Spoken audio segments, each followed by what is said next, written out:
Welcome to the motherfucking relay where we're covering today's top boxing news. Okay, and now it's time for some weekend picks. We've got a couple of fights coming up this weekend, and we're going to start it off with the fight between unified junior middleweight champion Jarrett Hurd against seasoned contender Julian Williams. Let's talk about this thing for a second. You know, you might be more familiar with Jarrett Hurd's implementation than that of Julian Williams. That Jarrett Hurd is a pressure fighter through and through. That this is the kind of fighter that's going to walk you down and stalk you to get mid-range to inside and land devastating shots. Get off his combinations. Do some damage. That's the kind of fighter that he is, and he's very good at being that kind of a fighter. That if you're in the pocket with this guy, you're in for a world of hurt. Now, Julian Williams, in regards to his implementation, his style, because as we all know, styles make fights after all. In regards to Julian Williams, he's a boxer-puncher, and it just so happens that boxer-punchers tend to have a tactical advantage over pressure fighters, because that boxer-puncher can box when he needs to and punch when he needs to, that they've got that balance. They are afforded that opportunity to be aggressive when it's called for and be tactical when it is called for.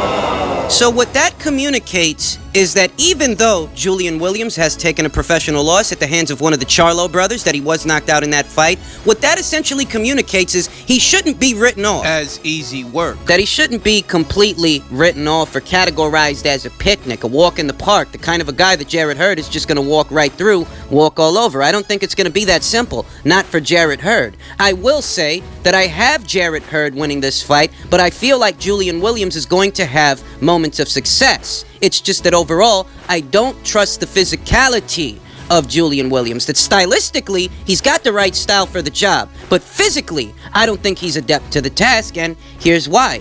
If any of you out there watching this video managed to catch the Julian Williams versus Nathaniel Gilmore fight, you might have noticed that Julian Williams was fighting the fight in close proximity to his opponent. He was fighting the fight in close quarters, in the phone booth, and mixing it up. And in the process of doing that, while he was getting off his punches and his combinations, he was also eating some shots. Hard ones. He was also getting nailed in the process of opening up to land his combinations. And I thought to myself, you know, if some of these shots were coming from Jarrett Hurd, it might warrant a different reaction. It might get a different response from Julian Williams. That if you insist on fighting the fight in the phone booth with Jarrett Hurd, you're essentially playing into his hands, because that's where he wants to be. That's why he's stalking you. That's why he's walking you down, to get within range of you and land his combinations. So if Julian Williams, you know, if he fights a fight like that, if he fights the fight with Hurd, the same kind of a fight that he fought with Nathaniel Gilmore, well, that gives Hurd the advantage, because now you're in his playground. And in that playground, in that proverbial pocket,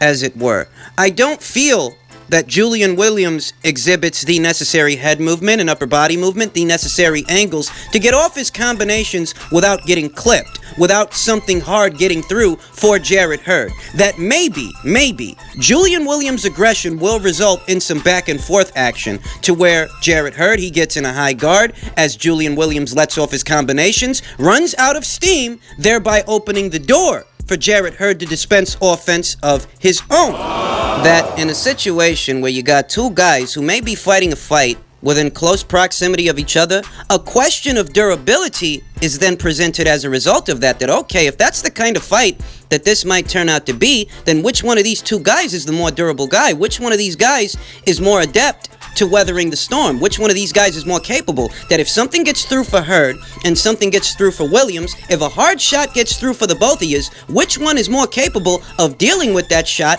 and firing back? And I'm of the opinion that Jarrett Hurd takes a better punch than Julian Williams. Just as well, Julian Williams in the pocket. You know, you don't quite see the kind of upper body movement, the kind of head movement, the kind of angles to offset the other man's aggression altogether. That in the pocket, he's actually more privy to getting into a high guard and absorbing the shots on his arms and elbows, as opposed to just offsetting the shots altogether by angling himself away from them, thereby being in prime position to fire a counter shot. A counter shot that his opponent wouldn't see. But, you know, that's really not what Julian Williams does. More often than not, if he finds himself in the pocket with his opponent, they're in close proximity to each other, he gets into a high guard, absorbs the shots on his arms and elbows. In which case, against Nathaniel Gilmore, that might have worked. But against Jarrett Hurd, I don't think that's going to be the case, because I think Jarrett Hurd angles himself in such a way to where the shots are going to get through, and they're going to be harder shots than anything Nathaniel Gilmore's got. They're going to be the kind of shots that warrant respect, that get a response, the kind of shots that he might throw just under Julian Williams' elbows as he's in that high guard, thereby getting through, the kind of shots that could penetrate the guard down the pipe.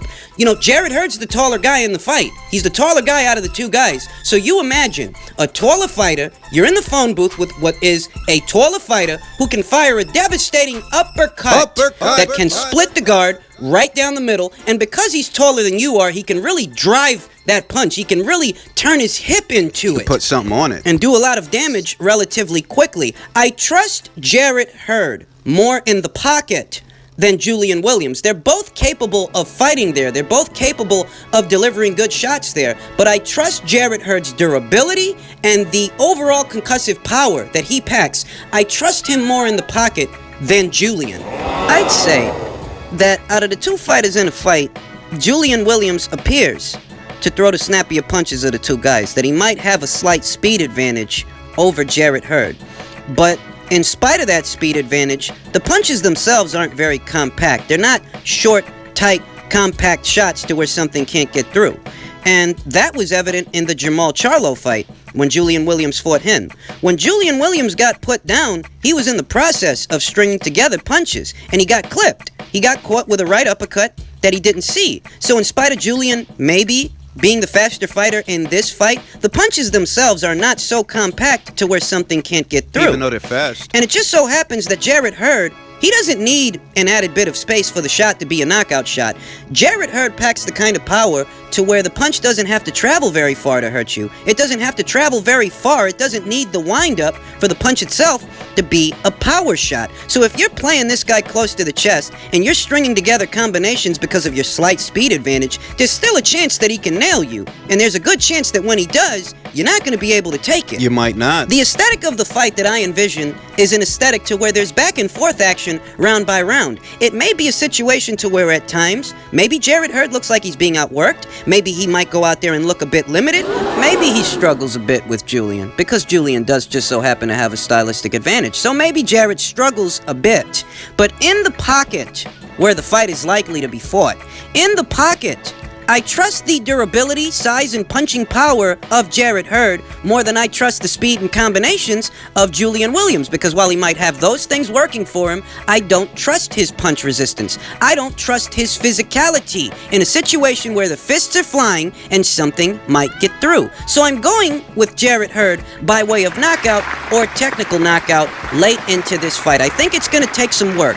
I think it's going to take some doing. I think that Julian Williams is going to make Jarrett Hurd work for it. But in a situation where you're fighting an opponent that's just as willing to engage you as you are willing to engage him, in a situation like that, I trust the durability and punching power of Jarrett Hurd more than I trust that Julian Williams can weather the storm. So I'm going with Hurd by way of knockout or technical knockout late into the fight. We then look over at Top Rank's card, also happening tomorrow night, a card that is going to feature the long-anticipated rematch between the former WBO featherweight champion Issac Dogboe and the newly crowned WBO featherweight champion Emmanuel Navarette. And what resonates most with me in regards to this fight is how, you know, oftentimes in the sport of boxing you hear the commentators say that anything can happen. It can. That you shouldn't look past the guy because anything can happen. That it can all look a certain way ahead of the fight. It can look that the guy doesn't have a shot. We as fans can have our anecdotes, we can have our opinions, all of which we're entitled to. That we can all feel a certain way. But what matters most is what happens on the night of the fight. And the night of the fight and what happens is not determined by what I think any more than it's determined by what you think. So while there might be people out there that are looking at this rematch and telling themselves that Issac Dogboe, given what happened in the first fight and how he looked, that people might be looking at that and saying that they don't give him much of a shot of reclaiming that WBO title. They don't give him much of a chance of avenging the first fight. I choose to go the other way. I choose to go against the grain. I choose to swim against the current. He can win. You know, in Sergey Kovalev's first fight with Eleider Alvarez, everything that happened in that fight afterwards, you know, the way that he got stopped, the way Eleider Alvarez trounced him, Most people didn't give Sergey a shot, including myself, including me. Most people didn't give Sergey a shot of winning the rematch. Most people thought it was over for him, that's it, it's about time to call it a career. You're in your mid-30s, you just got stopped by a guy who's not as big a puncher as you are. You understand that maybe it's time for you to wrap it up. That's what a lot of people felt ahead of the rematch. Yet in spite of what people felt, in spite of what people thought, Sergey went out there and gave that same guy that stopped him, he gave that same guy a fucking boxing lesson. That's all in spite of what people thought, including me. So I think about this rematch, and I don't rule out the possibility that maybe something similar could happen for Issac. Even if the signs aren't there, even if it's not immediately visible on the surface, there is a chance that Issac Dogboe could avenge the loss from the first fight. He's going to have to make certain adjustments, and we're not going to know if he made those adjustments until the night of the fight. We're not going to know if he did anything different, if he changed things in camp, if he's going to approach the fight differently than he did in the first time. We don't know that he's going to do those things until the night of the fight. But the fact that it's an immediate rematch, that the wounds are still fresh, that the last fight is still there in his mind, perhaps he knows what to do differently this time. That rather than battling what is the naturally bigger guy with the bigger punch, rather than battling him back, what you need to do is work around him, work around his size, work around his punching power, rather than engaging him, engaging that aggression from Emmanuel Navarette and walking into it, you work around it. You get under and around those shots, you slip those shots, you play this guy close to the chest, do your business, and use the fact that you're the smaller fighter in the fight to maneuver your way out of there. Being judicious. Don't just engage the guy, don't turn it into a big train, little train situation, because you tried that the first time and it didn't work. That having experienced defeat in the first fight, perhaps now Issac Dogboe knows not to simply try to battle this guy back, not to engage him in his aggression because that's what he wants. He's the naturally bigger guy. He wants you to stand in front of him, opening up. That gives him the opportunity to use his power. You do not fight fire with fire against Emmanuel Navarette because now you know you're outgunned. You're going to have to work around him. You're going to have to be a little smarter. Maybe use the fact that you're the fighter of smaller stature to get under and around his punches. You're more fleet of foot, or you can be, because you've got a lower center of gravity than he does. You stay on the balls of your feet and you maneuver around this guy. And that instead of headhunting, looking to go upstairs, land big punches that Emmanuel has now proven he can take, rather than doing that, you target this guy's midsection. You stay downstairs. He's the taller fighter in the fight, so his midsection is that much more accessible to you. You target his midsection because it's easier for you to get there, and it'll help slow him down round by round to where his punches might have had a lot of salt on them in the first quarter of the fight, but by the time that the third rolls around, well, the punches aren't quite the same. He's kind of just slapping with them at that point, and they're not coming as often. There's not as many bad intentions behind them, that you can take some of the fight out of this guy by going to his midsection, making a conscious effort to go there. One, because you're the smaller guy and he's the taller guy. You can angle your torso to where his punches are sailing right past you. Use it! You can get under those shots and fire counter shots. Counter shots downstairs, not upstairs. No hyperextension. No opening up, head hunting, looking to land big shots upstairs. Attack the body, and the head will fall off. Movement is life. Movement is survival. Movement is victory. Not just moving your head, but moving your torso and moving your legs, that whether you're inside or outside of the pocket, you're never giving this guy an easy target. You're never making yourself easy for him to find. I'll tell you that it might take a career-best performance on the part of Issac to win this rematch. It just might. A career-best performance similar to the one that Estrada just put on Sorun Visai in their rematch. It might take that caliber of a performance to secure the victory, but I don't rule it out. I'm taking it on faith. I'm taking it on faith that perhaps Issac Dogboe can make Emmanuel Navarette's reign a short reign. And I'm fully aware that I could be completely wrong. I could be way off. That maybe the rematch works exactly the same as the first fight did. Hell, maybe it works out worse for Issac. These things can happen. But I'm taking it on faith that maybe he did make the adjustments. He's a young guy. He's still in his prime. Maybe he can bounce back from this. And maybe he's about to on Saturday night. So I'm going with Issac Dogboe. Perhaps on points. Navarette's got a chin, you know. That guy can take a punch. But I'm taking Issac Dogboe to win and reclaim the WBO title. In other news, A bit of attention was given to Boxrecs' pound-for-pound list by none other than Issac, very well-known boxing news reporter, and he highlighted how he doesn't think their list makes sense. He doesn't think that the people over at Boxrec even watch boxing, it being that their list doesn't feature the names of either Gervonta Davis, Naoya Inoue, Keith Thurman, Jarrett Hurd, Tyson Fury, Demetrius Andrade, David Benavidez, Jose Ramirez, Tevin Farmer, Nonito Donaire, or Deontay Wilder. He thinks even Deontay Wilder should have a spot on a pound-for-pound list. And let me preface everything I'm about to say with this. A lot of people keep a pound-for-pound list these days. You name them, they've got one.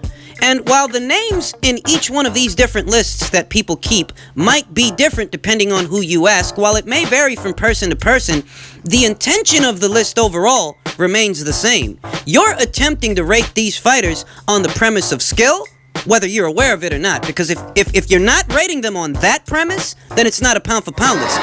The list itself attempts to answer a question that if you took all these fighters across all these different weight classes and made them the same size, take away any physical advantages or disadvantages that all these different fighters across all these different weight classes might have, take that away and put them all on equal footing with each other, which one among them would win? Who's more skilled? Because without any physical advantages or disadvantages, what it's gonna boil down to is skill. Now, it's how people measure skill that varies from person to person.